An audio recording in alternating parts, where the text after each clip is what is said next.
வணக்கம் and welcome to kitchen lovers. இன்னைக்கு நம்ம கிச்சனில் ஒரு சூப்பரான ஈவினிங் ஸ்நாக்ஸ் ரெசிபி தாங்க பார்க்க போகிறோம்.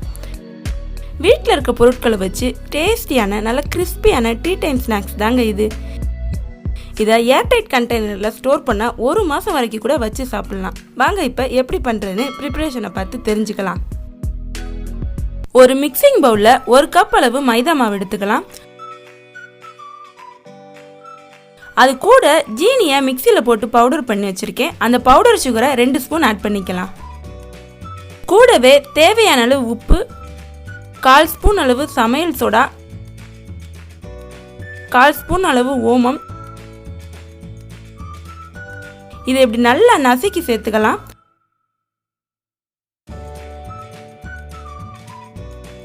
அப்புறம் லாஸ்ட்டாக 3 ஸ்பூன் அளவு எண்ணெய் சேர்த்து நல்லா மிக்ஸ் பண்ணிக்கலாம்.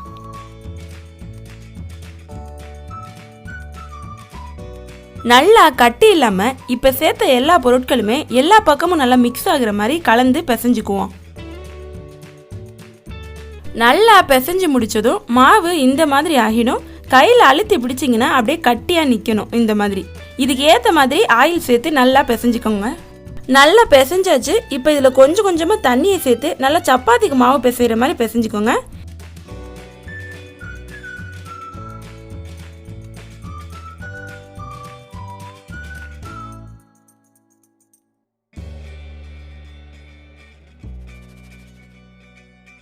இப்போ இது மேலே லைட்டாக ஆயில் அப்ளை பண்ணிவிட்டு ஒரு 15 நிமிஷத்துக்கு மூடி போட்டு மூடி அப்படியே ஊற வச்சுக்கலாம்.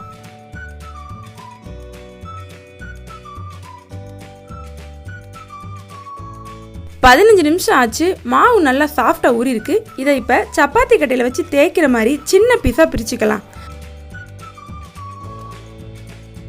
இதை நான் இப்போ 2ஆக பிரிச்சிருக்கேன்.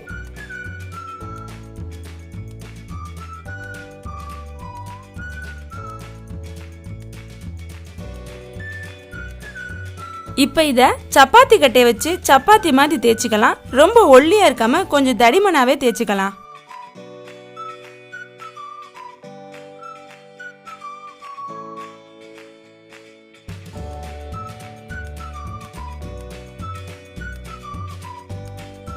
தேய்ச்ச இந்த மாவை கத்தியால் இந்த மாதிரி கட் பண்ணிக்குவோம்.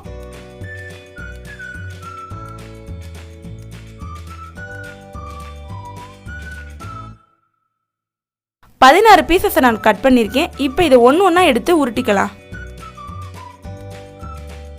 பெரிய சைடு ஃபஸ்ட்டு ஸ்டார்ட் பண்ணி இந்த மாதிரி உருட்டி முனையை நல்லா ப்ரெஸ் பண்ணி ஒட்டி விட்டுடுவோம்.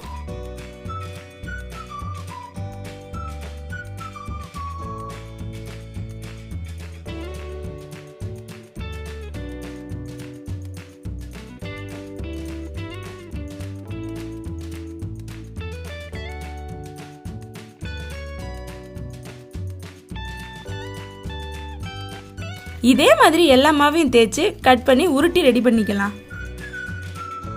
எல்லாத்தையும் ரெடி பண்ணியாச்சு. பாருங்க, பார்க்கவே ரொம்ப அழகா இருக்கு. இப்போ இதை நம்ம எண்ணெயில் போட்டு பொரிச்சு எடுத்துக்கலாம். ஒரு கடாயில் பொரிக்க தேவையான அளவு ஆயில் சேர்த்து சூடு பண்ணிக்குவோம். ஆயில் சூடாகவும் ரெடி பண்ணி வச்ச ரோலை ஒன்றா உள்ளே சேர்த்துக்குவோம்.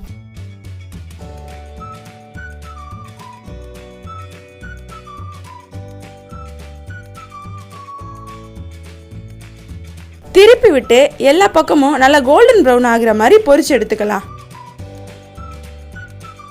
நல்லா பொரிச்சாச்சு. எல்லாம் நல்லா வெந்து கலர் மாதிரி வந்திருக்கு. இப்போ இதை நம்ம எடுத்துடலாம்.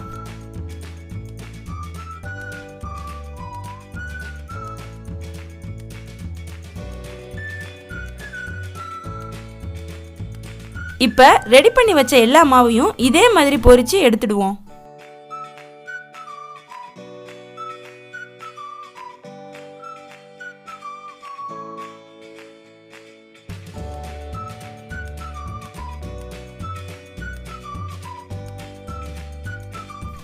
அவ்வளோதாங்க, ஆல்மோஸ்ட் ரெடி ஆயிடுச்சு.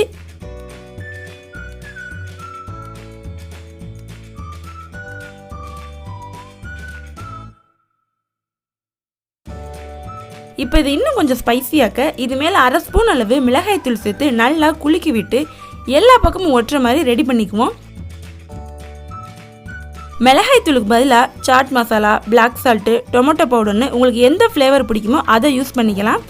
இன்றைக்கி நான் வீட்டில் இருக்க பொருட்களை வச்சு செய்கிறதால மிளகாய்த்தூள் வந்து யூஸ் பண்ணியிருக்கேன். உங்களுக்கு காரம் வேணாம்னா இதை கொஞ்சம் ஸ்வீட்டாக கூட செய்யலாம். அதுக்கு நம்ம ஸ்டார்டிங்கில் 2 ஸ்பூன் அளவு பவுடர் சுகர் சேர்த்தோம் இல்லையா, அது கூட இன்னும் கொஞ்சம் எக்ஸ்ட்ராவாக 3 ஸ்பூன் அளவு சுகர் பவுடர் சேர்த்திங்கன்னா ஸ்வீட்டான ஸ்நாக்ஸ் ரெடி ஆயிடும். பார்க்க அழகாக இருக்கிறதால ஸ்வீட்டாக செஞ்சிங்கன்னா குழந்தைங்க ரொம்பவே விரும்பி சாப்பிடுவாங்க. ஈவினிங் டீ டைம் ஸ்நாக்ஸுக்கு நல்ல காரசாரமாக கரகர மொறு நல்ல ஸ்பைஸியாக கிறிஸ்பியாக இருக்கும். வீட்டில் இருக்க பொருட்கள் வச்சு ரொம்ப ஈஸியாக ரெடி பண்ணிடலாம். ஒரு தடவை செஞ்சு ஏர்டைட் கண்டெய்னரில் ஸ்டோர் பண்ணி வச்சா எப்போல்லாம் தேவையோ அப்போல்லாம் யூஸ் பண்ணிக்கலாம். இதை கண்டிப்பாக ட்ரை பண்ணி பார்த்துட்டு எப்படி இருந்துச்சுன்னு கமெண்ட்டில் சொல்லுங்கள். இன்னும் நம்ம கிச்சன் லவர்ஸ் சேனலை சப்ஸ்கிரைப் பண்ணலைன்னா சப்ஸ்கிரைப் பண்ணிவிட்டு அந்த பெல் ஐக்கானே ஆளில் வச்சுக்கோங்க. அப்போ தான் நம்மளோட சூப்பரான வீடியோஸ்லாம் நீங்கள் மிஸ் பண்ணாமல் பார்க்கலாம். இந்த வீடியோ உங்களுக்கு பிடிச்சிருந்துச்சுன்னா லைக் பண்ணிவிட்டு உங்கள் ஃப்ரெண்ட்ஸ் அண்ட் ஃபேமிலியோட ஷேர் பண்ணுங்கள். இன்னொரு சூப்பரான வீடியோவில் பார்ப்போம். தேங்க்யூ.